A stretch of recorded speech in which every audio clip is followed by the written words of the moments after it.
Hello, my name is Janice B. Gordon. This is Scale Your Sales podcast.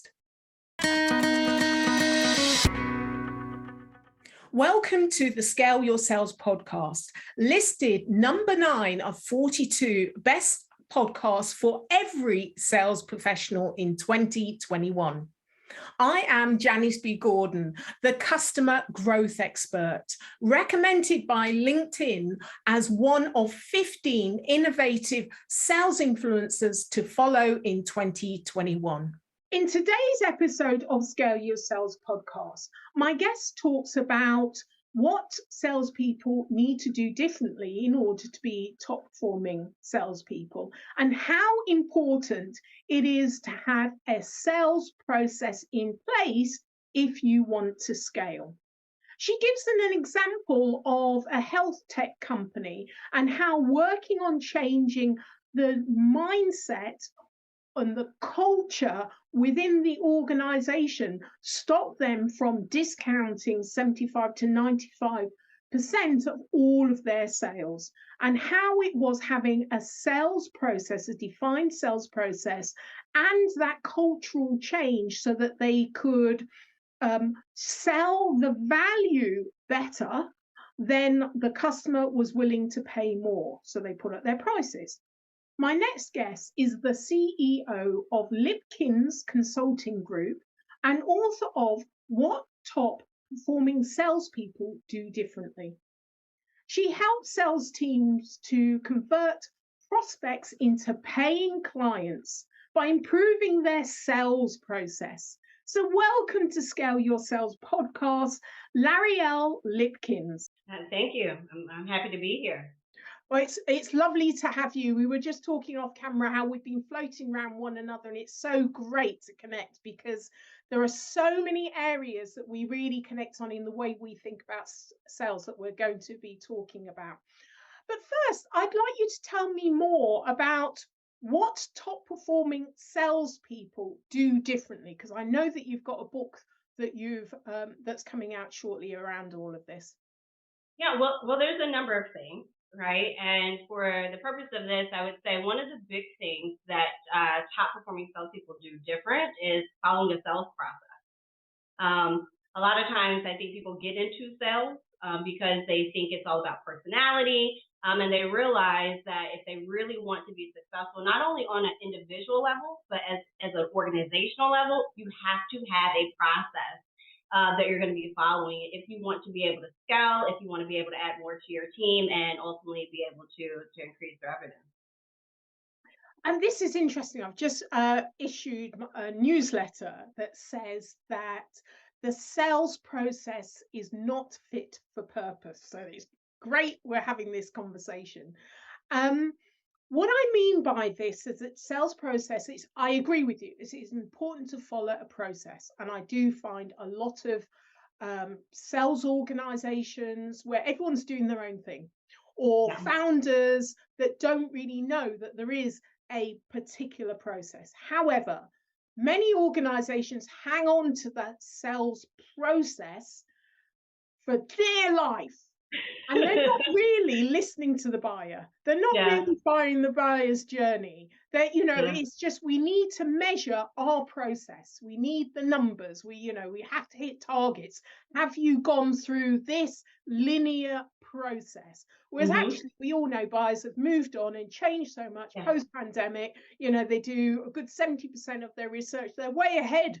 And if you're pulling them back to get into your process, you've lost them. So what's your view on this? Well, I love that you mentioned this, right? Because to your point, I think a lot of times when we hear process, we do think step 1, step 2, step 3. We think linear, but we're talking to people. And people aren't following step 1, step 2, step 3. So my belief is that when you have a really good process, it gives you more flexibility.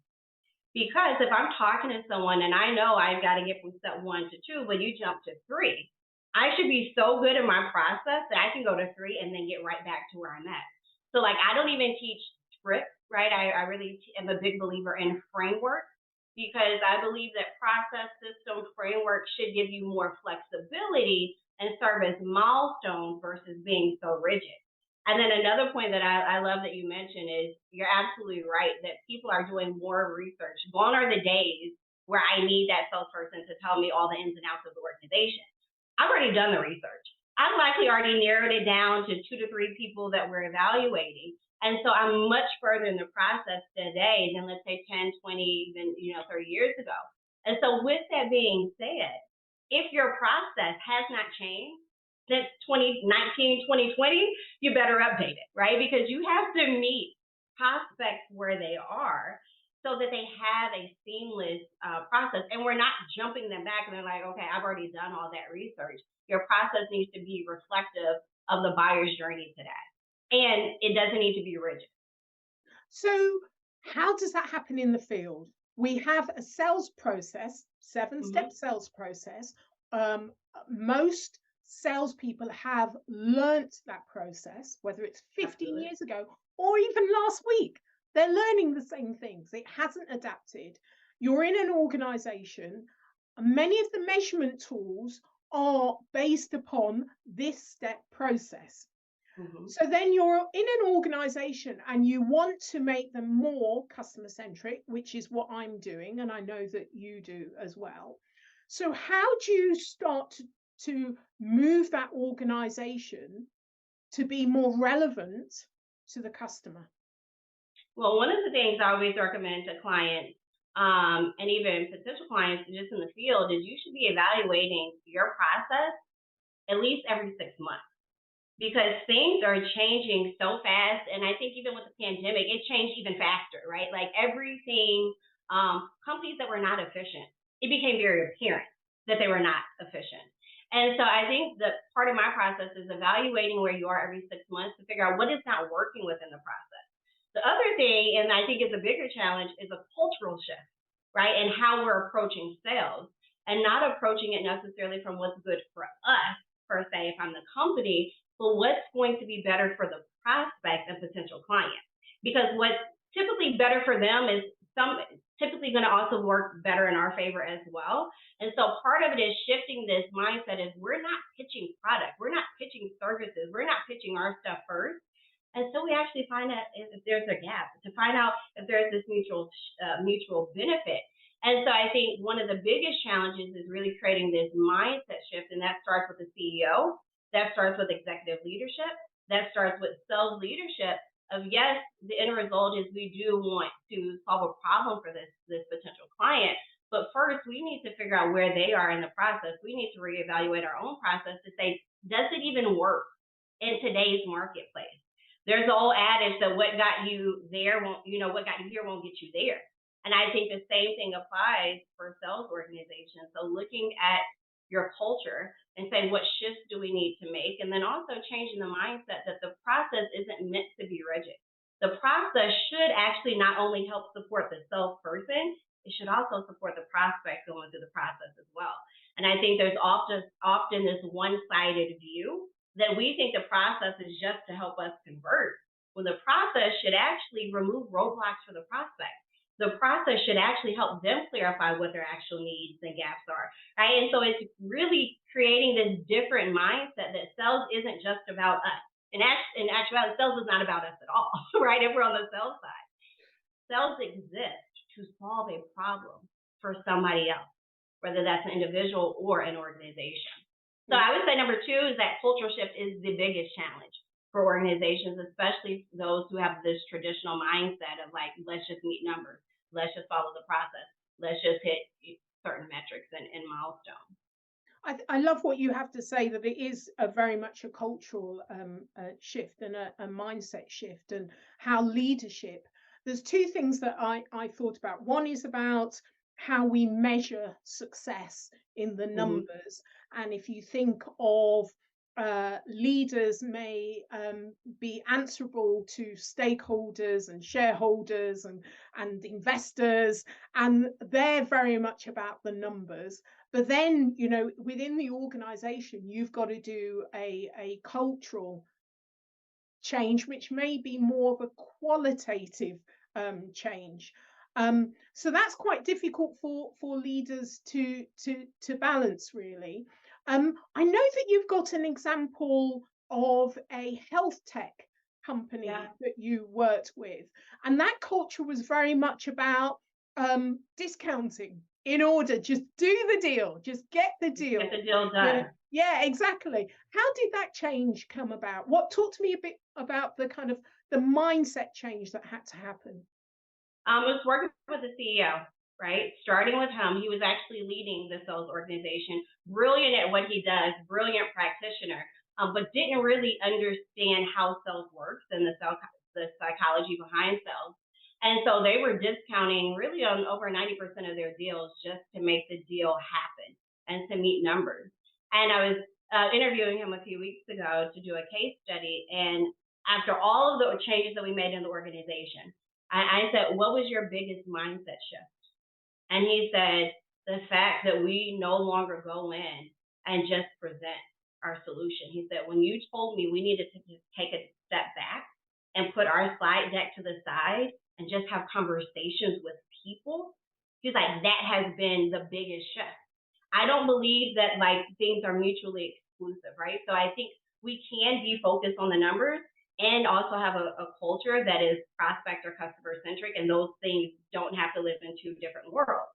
They can coexist, right? When we are more focused on the prospect, when we're asking better questions, when we have a process that works for both of us, you're going to convert more, right? And so for him, I think it was unpacking his approach, his traditional mindset is that we've just got to meet the numbers. So like, no, we can actually sell value, and they actually increased their prices. And they did that by asking better questions and better understanding what the actual need was. And when he started to make that shift, it was much easier than to coach and train and get buy-in from his team because they saw that happening at a leadership level. I also have another client, similar situation, where it's almost like you would think you were walking into like Wolf on Wall Street, right? There's Oh, just this no. pitch mentality, right? And it's this boiler room mentality. And one, the new generation of salespeople, one, don't like that culture. So that was an issue.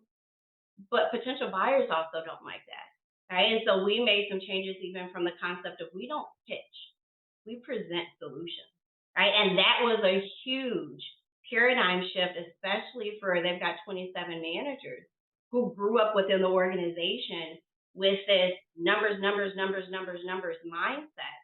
And now, and I had to go to the CEO and I said, "I'm not training your sales leaders. And so I get buy in from you that we're going to make this shift. We're going to actually slow the process down to meet prospects where they are." I will not say it was an easy conversation, but once you make the shift, I think it starts to click for people.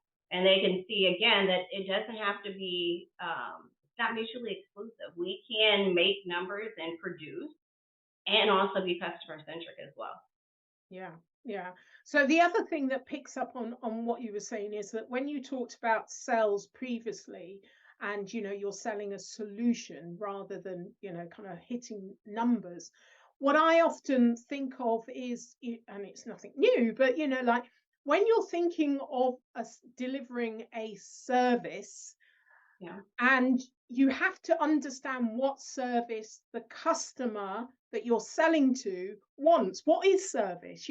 How do you define what does that mean? You can't just, the thing with selling a solution, I thought, is that I have a solution. I have my widget and I want to sell my solution or present my Hmm. solution. It's, there is a bit of to and fro, but it's still based upon what I have to give.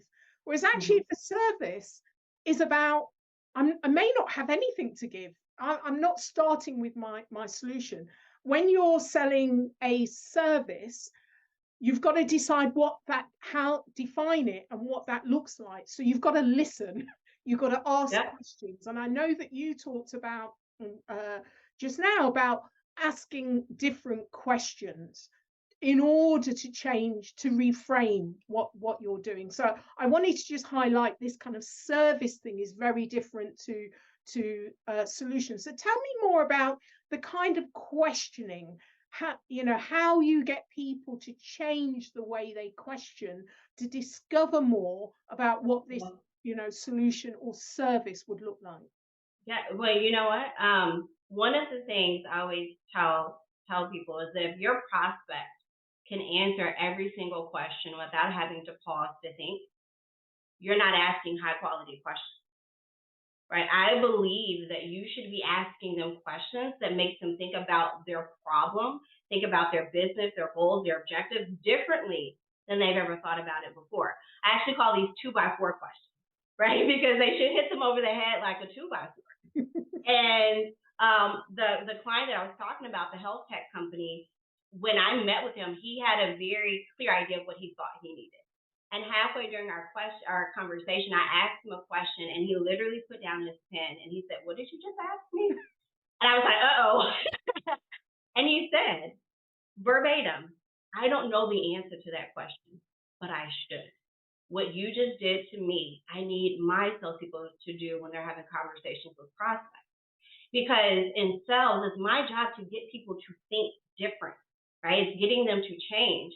And so I love when I'm talking to a prospect and I teach this to the client, you want the prospect to say, I don't know. Otherwise, you're asking the same question that their competitors are asking, right? And so it's these 2x4 questions. The other thing that I think that I teach is where people typically go on monologue mode, is what I call it. Where is it in the conversation when we start doing all of the talking, where we should really be inserting some questions that gets the prospect talking, and they actually end up selling themselves quite often. And so I'm a big believer that when you increase the quality of the questions that you're asking, you increase the quality of the answers that you get. And so I think a lot of people, salespeople, don't think about the questions. They're very surface level versus what's the real question. And as sales leaders and CEOs, I think, or even CROs, I think that's also part of the role for the CEO or the sales leader is what questions are we having our sales team ask?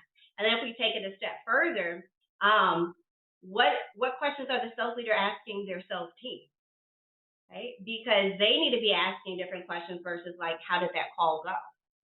Well, okay, but what was your biggest takeaway from that? What's the one thing that you would improve? What's the one question that you didn't ask that you wish you would have asked? So this idea of asking better questions isn't just at the sales level. It's sales leaders need to be asking better questions. CEOs need to be asking better questions. The CRO, right? You need to be asking better and different questions because you get to model that for your sales team.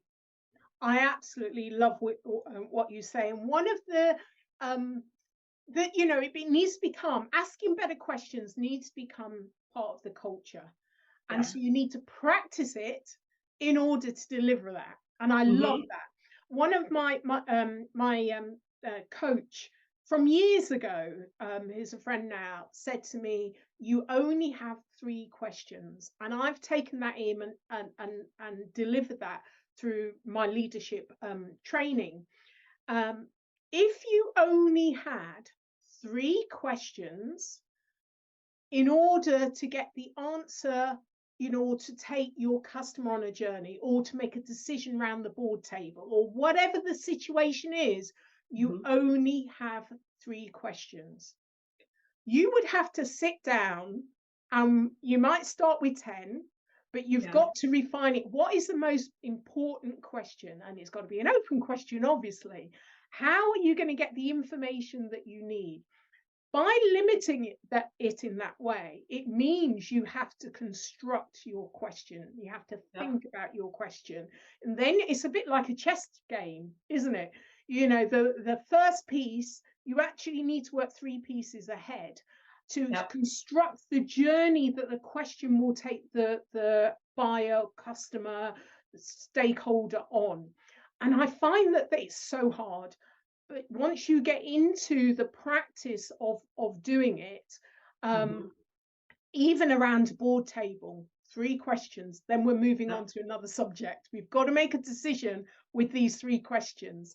It's very restrictive, very difficult, but it's a great discipline to have. So, I wanted to kind of platform that because it's hard, but it's good. Well, you know what? And something that I love about this conversation, because when we get into talking about questions, I often hear sales leaders say, they're not asking enough questions. I'm like, no, not that. Sometimes it's not that they're not asking enough questions. But then what ends up happening when we put that messaging is then salespeople are just asking. It becomes an interrogation through the process. And I said, it's not that they always need to ask more questions, it's that they need to ask better questions, right? So I love limiting it to 3 because it isn't adding more. It isn't about the quantity of the question, it's about the quality of the question. And then one other tidbit that I want to leave for listeners to think about, one of my favorite questions to ask salespeople is, what's the question that you wanted to ask that you didn't ask? Because that always gives me insight. It's usually that question is the question they should have asked, but they were scared to ask because they didn't know how to soften it, how to round it off, how to position it. But it's usually the exact question that needed to be asked that would have gotten them the information that they needed. So that's another question that if you're a sales leader that you could use with your team is ask them, what's the question that you wanted to ask, but you didn't. I love that. I love that because often, as you say, it's about the fear of what the answer will be. And actually, that's the answer you really need. Absolutely. Even if it's a no, it's often no, not. But then the next question is, it may be no, not right now, as opposed to actually not asking a question, not getting a no, and you are wasting a lot of time and money going down a line that's not going to get you anywhere.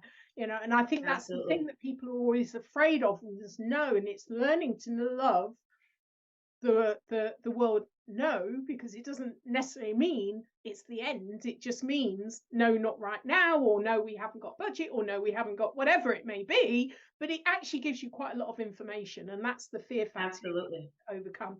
Love this. Absolutely love this. Okay, so what one tried and tested strategy would you offer all of the companies and listeners and CEOs and so forth out here? What is your one tried and tested strategy that you would offer listeners to help them scale their sales?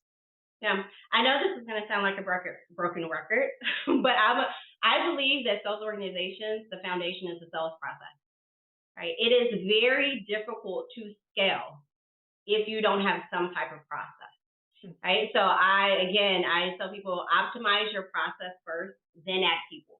A lot of times people say, I just need more people. And it's like, but if we add more people and we don't have the right processes, we don't have the structure, it's actually going to become more chaotic. And so the particular organization that we keep on referencing, they went from 7 to 21 people in 18 months just on their SDR team. You know why? Because the process was dialed in. And they knew that if we add for every person they added, it was going to generate additional revenue because the process was designed and optimized first. So I always believe, let's start there. And again, notice that I'm not saying methodology. I'm talking about process, right? So process should be customized to your organization. Unlike a methodology, right? Steps, there's hundreds of thousands of different methodology, and they can all work, but methodology and process are not the same, right? So you need to optimize your process first, and then it's much easier to scale and add more people. Excellent, excellent. Okay, so L'Oreal, if you were on a desert island on your own, what will be the one thing you took with you? Yeah, you would think I would say like my laptop, but I would actually take a good old journal, right? I have a journal sitting right in front of me. Even though I am a millennial, I am old school at heart. I mean, I love pen and paper. Right? I would take a journal. I would be able to put my thoughts down. I would probably document my journey. And I would have a breakaway from my 6 and 2-year-old, just to have some clarity to be able to think. So it would definitely be a nice journal and pen. It sounds like it would be a joy, actually. Desert island right now actually sounds more like vacation. Yeah. Well, that's my gift to you then. So how can listeners get hold of you? Yeah, the best way to reach out to me is either on my website, L'OrealLipkins.com, or connect with me on LinkedIn and start a conversation there. Excellent. Well, thank you so much for being a guest on Scale Your Sales podcast, L'Oreal. It's been an absolute pleasure having you. Thank you. It's been a joy as well. Thank you for listening to this week's episode of Scale Your Sales podcast. If you like this discussion, feel free to listen to other episodes or watch the captioned show on YouTube and subscribe to future episodes. I would really appreciate it if you would leave a positive review on iTunes. Thank you.